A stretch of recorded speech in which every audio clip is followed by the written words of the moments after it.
जय जय शङ्कर हर हर शङ्कर जय जय शङ्कर हर हर शङ्कर जय जय शङ्कर हर हर शङ्कर जय जय शङ्कर. அத்வைத்தம் தெய்வத்தின் குரல் 6ஆம் பாகம். அத்வைத சாதனை. அனைவருக்கும் அடிப்படை அத்வைத்த அறிவு தொடர்கிறது. அறிந்த வித்வான் சம்சாரத்தை முறிக்கணும், உயர்ந்த புத்தி உள்ள சுதி சம்சார அரண்யத்திற்கு பயப்படணும் என்பதை ஆவரேஜ் மனுஷர் நம்மை போன்றவர்கள் தெரிந்து கொண்டால் போதும் என்று ஆச்சாரியால் நினைத்தது மட்டுமில்லை, சம்சார விஷயமாக நாம் சகலருமே பண்ண வேண்டிய ஒன்றையும் அவர் சொல்லியிருக்கிறார். ரசமான முறையில் சொல்லியிருக்கிறார். கிம் சம்சாரே சாரம். குறிப்பு ஸ்லோகம் 5 என்று கேள்வி. சம்சாரத்தில் சாரமாக இருப்பது என்ன? பதில் பகுசோபி விசிந்தியமானம் இதம் ஏவ. திரும்ப திரும்ப இதையே நினைத்து கொண்டிருப்பதுதான். எதை? இப்போ கேள்வி கேட்டியே, சம்சாரத்தில் என்ன சாரம் இருக்குன்னு அதையே நினைச்சு அப்படியே திருப்பி திருப்பி கேட்டுண்டு இரு.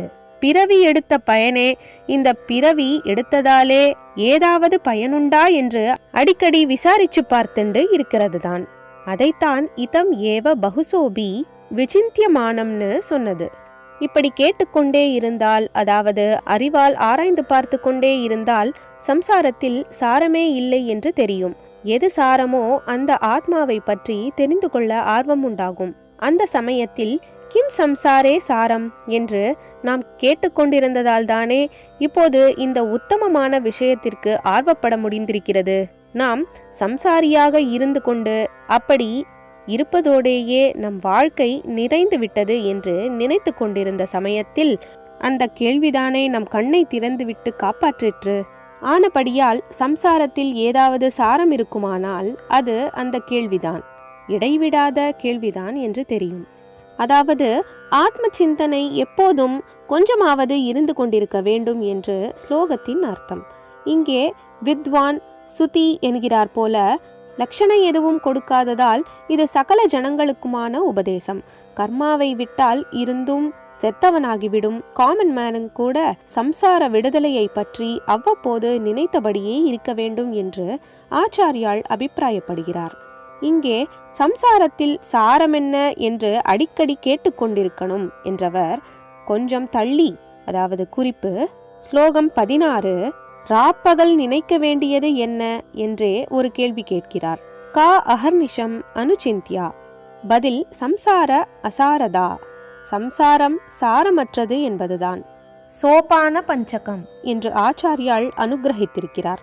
அவர் சரீர யாத்திரையை முடித்து பிரம்ம நிர்வாணம் அடைய உத்தேசித்திருப்பதாக பக்தர்களுக்கு தெரிய வந்தபோது, எங்களையெல்லாம் விட்டுவிட்டு போகிறீர்களே, எத்தனையோ உபதேசம் தாங்கள் கட்டுக்கட்டாக எழுதி வைத்தாலும் நாங்கள் அதை படிக்க சாவகாசப்படுமோ படாதோ, அதனால் அவதாரத்தை முடிக்கும் முன் எல்லாவற்றையும் சுருக்கி ஒரு உபதேசம் அனுகிரகிக்க வேணும் என்று பிரார்த்தித்து கொண்டார்கள். அப்போது அவர் சொன்னதுதான் சோபான பஞ்சகம்.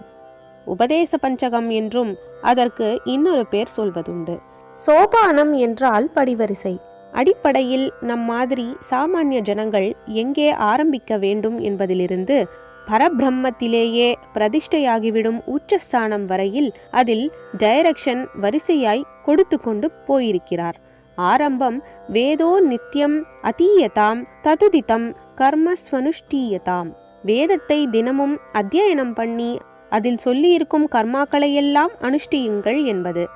ஆகவே கர்ம மார்க்கத்தில் போக வேண்டியவனுக்கே இந்த உபதேசம் என்று தெரிகிறது.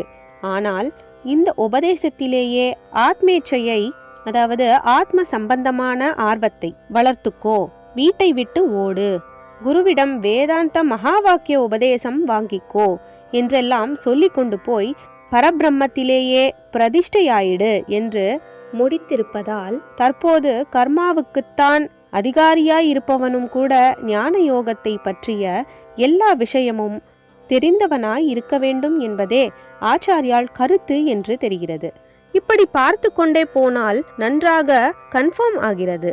சாங்கியர், யோகி என்று பகவான் நன்றாக பிரித்து வைத்தது போலவே ஆச்சாரியாலும் ஞானத்திற்கு அதிகாரி வேறே, கர்மத்திற்கு வேறே என்று எல்லை கட்டி வைத்திருந்தாலும் கர்மத்திற்கு அதிகாரியான பெரும்பாலாரும் கூட ஞானத்தை பற்றி ஒரு அடிப்படை அறிவு பெற்றிருக்க வேண்டும் என்று நினைத்தார் என்று பகவானும் கூடத்தான் இம்மாதிரியே நினைத்திருக்கிறார். அர்ஜுனனை அவர் கர்மயோகத்திற்கு அதிகாரியாகத்தான் நினைத்தார்.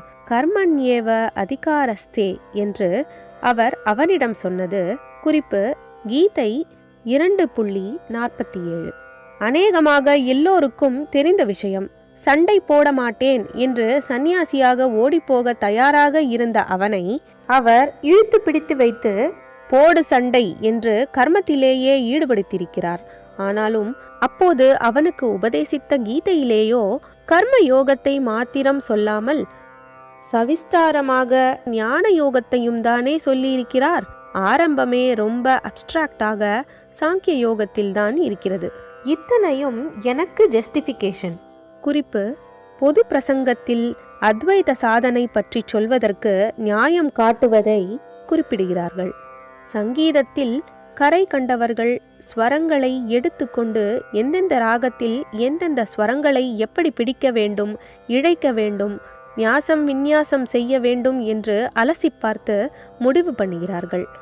ஆரம்ப சிக்ஷை கற்றுக்கொள்கிற குழந்தைக்கும் அதே சரிகம பதனிதான் பாடமாய் இருக்கிறது. இழைக்கிறது, நீட்டுகிறது எல்லாம் சொல்லிக் கொடுக்காமல் மொட்டை மொட்டையாக பிடித்தாலே போதும் என்று ஆரம்பிக்கிறார்கள்.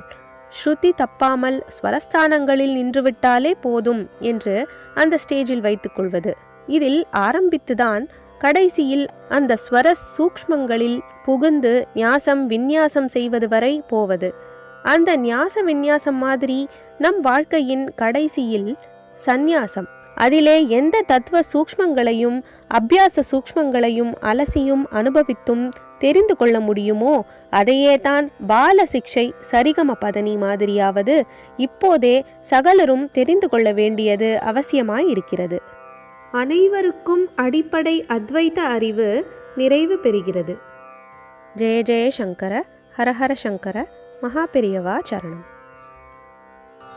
जय जय शङ्कर हर हर शङ्कर, जय जय शङ्कर हर हर शङ्कर, जय जय शङ्कर.